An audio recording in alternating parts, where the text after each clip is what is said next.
an SABC News presentation.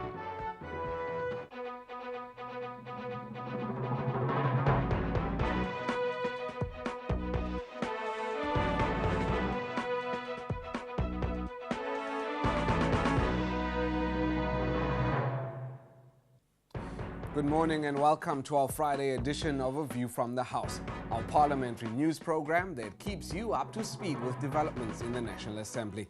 My name is Lukhanyo Khalada. Now, in our program today, we take stock of the national budget tabled by Finance Minister Pravin Gordhan on Wednesday and reaction from political parties in Parliament. We also have the Deputy President replying to questions in the National Council of Provinces. But first, the national budget for the 2013 financial year. The 1.1 trillion rand budget was presented in challenging times, hampered by global fiscal storms and poor local economic growth. Finance Minister Pravin Gordhan said it's a budget in which there is limited room for expansion, yet there are significant opportunities for growth. South Africa's economy has continued to grow, but at a slower rate than projected at the time of the 2012 budget. The 2013 budget takes the National Development Plan and other programs of government as a starting point or point of departure.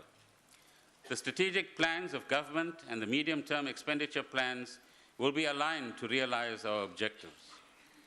Government has taken measures to control growth in spending. Spending plans have been reduced by some 10.4 billion rands through reprioritization, savings, and a drawdown on the contingency reserve. Government remains committed to a large-scale infrastructure investment program, and our path of spending and the recovery in revenue will stabilize debt at just higher than 40% of GDP. The budget deficit will fall from 5.2% in 2012-2013 to 3.1% in 2015-2016. A review will be initiated this year of our tax policy framework and its role in supporting the objectives of inclusive growth, employment, development, and fiscal sustainability. Minister Gordhan said despite the global economic challenges and poor local economic growth, consolidated government expenditure is budgeted to increase by 8.1% a year, from 1.1 trillion rand in 2012-2013 to 1.3 trillion rand in 2015-2016. Now, with the high unemployment rate and job creation a major challenge, allocations for employment programs will increase by 13.5% a year over the next 3 years. Mr. Gordhan said government is also investing more in education. There will be higher funding for employment projects of non-governmental organizations and for working for fisheries. Minister Jumat Peterson, do we see a smile? The expanded public works programs aims to support 684,000 full-time equivalent jobs in 13-14. Additional allocations are made for the sheltered employment factories of the Department of Labour and to support the work of the Commission for Conciliation, Mediation and Arbitration. Consolidated spending on health and social protection is 268 billion rands in the coming year. Health infrastructure remains a priority. In 2012, a total of 1,900 health facilities and 49 nursing colleges were in different stages of planning, construction, and refurbishment. Substantial improvements in the social assistance payment systems are in progress, providing easier access for recipients to their grants. The cost of social grants payments has been reduced from 32 rands to 16 rands per disbursement. Thank you, Minister Dlamini. Spending on education, sport, and culture will amount to 233 billion rands in 13-14. Over the period ahead, the basic education sector will focus on improving numeracy and literacy, expanding enrollment in grade R, and reducing school infrastructure backlogs. Together with the broader education infrastructure grant, some 24 billion rands is available to provincial education departments for infrastructure over the next 3 years. But they must spend that money.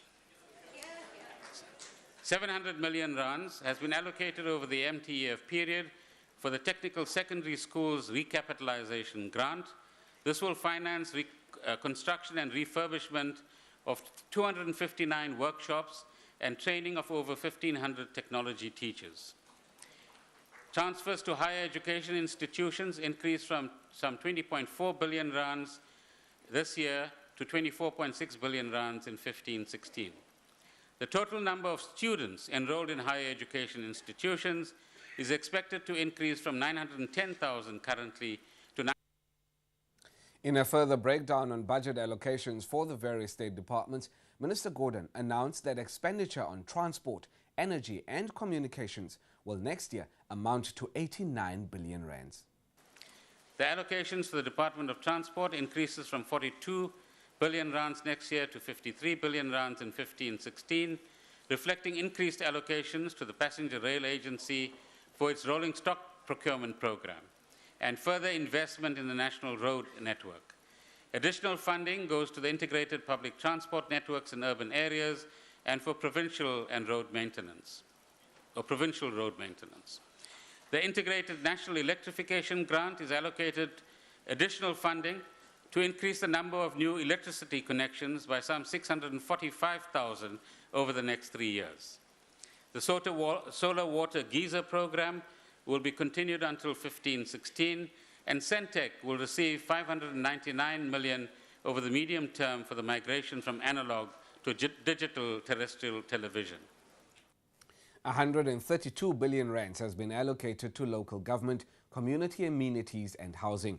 The largest increases goes to bulk water, water treatment and water distribution projects, and to allocations to the local government equitable share. 4.3 billion rands is allocated to a new grant administered by the Department of Water Affairs, providing for water treatment, distribution, demand management and support for rural municipalities. The Municipal Infrastructure Support Agency of the Department of Cooperative Governance receives 820 million rands to provide technical assistance to rural and low-capacity municipalities. Funding for improving human settlements will grow from 26.2 billion rands to some 30.5 billion rands over the next 3 years, including 1 billion rands to support the informal settlement upgrading program in mining towns. Social housing receives an additional allocation of 685 million rands. The General Public Services function is allocated 57 billion rands. This includes the SARS budget of some 9 billion rands, which is just over 1% of revenue to be collected. So the cost of collecting all of those billions of rands is just 1%. Other agencies must start emulating that. The Department of Public Works reprioritized 464 million rands over the medium term to fund its, my scroller is moving too fast, its turnaround strategy with focuses on lease and property management. The Public Service Commission received 71 million rands to combat corruption and address grievances. Over the MTEF period, the Department of Home Affairs will spend 1 billion rands on its information systems modernization program, which has already led to substantial reductions in time required to produce official documents. Congratulations, Minister Pandor. Treasury has allocated 154 billion rands for defense, public order and for safety. Provision is made for peacekeeping operations in the Central African Republic, where 400 Defence Force personnel have been deployed. The Department of Police has reprioritized 2.5 billion rands over the 3 years to improve detective and forensic capability. The Department of Justice and Constitutional Development receives 1.2 billion rands for criminal justice sector revamp and a modernization program. There is increased funding. Minister Hadebe is not happy. There is increased funding allocated to the National Prosecuting Authority for the Tutuzela care centers. The Public Protector of South Africa receives funding to increase its investigative capacity and additional funds.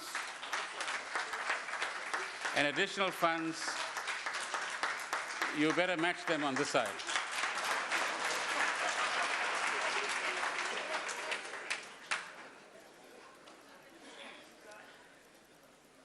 Additional funds are also made available to Legal Aid South Africa and the Human Rights Commission.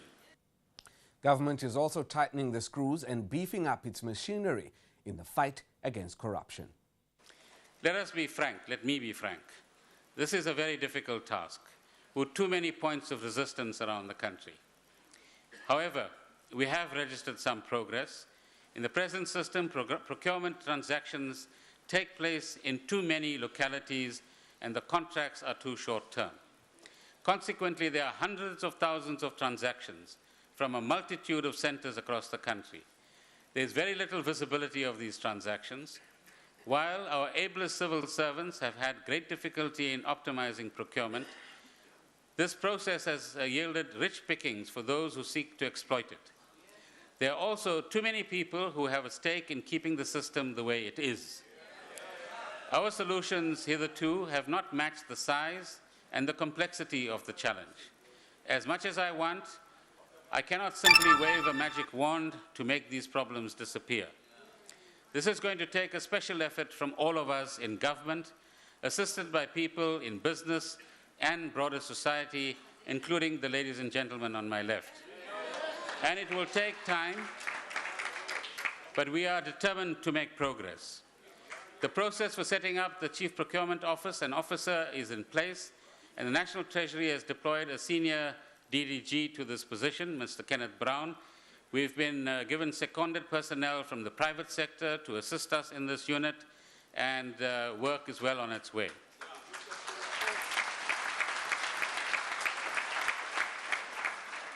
A project team seconded from the state agencies and the private sector, as I mentioned, has identified 4 main streams of work involving immediate remedial actions, improving the current system, standardizing the procurement of critical items, what we call transversal contracts, and the long-term modernization of the entire system. Amongst the first initiatives of this office will be to enhance the existing system of price referencing. This will set fair value prices for certain goods and services. Some of the system already exists, some will be added on. Secondly, it will pilot procurement transformation programs, and I want to thank the ministers in this regard in the Departments of Health and Public Works nationally and in the provinces. Minister Gordhan also announced that National Treasury is currently scrutinizing 76 business entities with contracts worth 8.4 billion rands, which government believe have infringed procurement rules. He said the South African Revenue Services is also currently auditing more than 300 business entities and scrutinizing another 700 suspected of corruption. The value of these contracts is estimated at over 10 billion rands. So far, 216 cases have been finalized, resulting in assessments amounting to over 480 million rands being raised. The Financial Intelligence Center has referred some 6.5 billion rands worth of transactions for investigation linked to corrupt activities. I fully support Minister Sisuru's call for appropriate curbs on officials doing business with government. I will compliment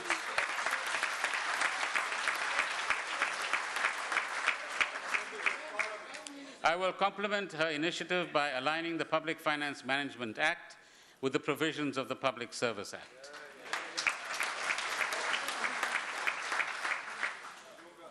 Worldwide, special measures are being taken to oversee the accounts of what have become known as politically exposed persons, public representatives and senior officials.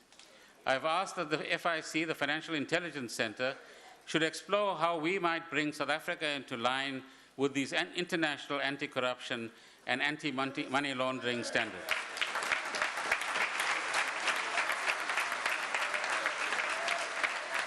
Mr. Speaker, taxpayers and indeed all South Africans are understandably impatient for tangible change.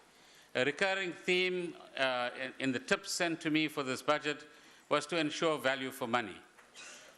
Peter Maibelo, age 24, from Pretoria, Tshwane, summed it up as follows, and I quote, "Minister, I won't be fancy with words or complicated ideas.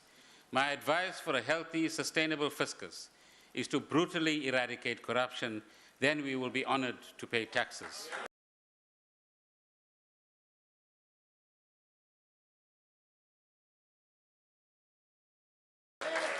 System, please continue paying your taxes. Political parties react to the 2013 budget policy statement. That's our story after the break. Please don't go away.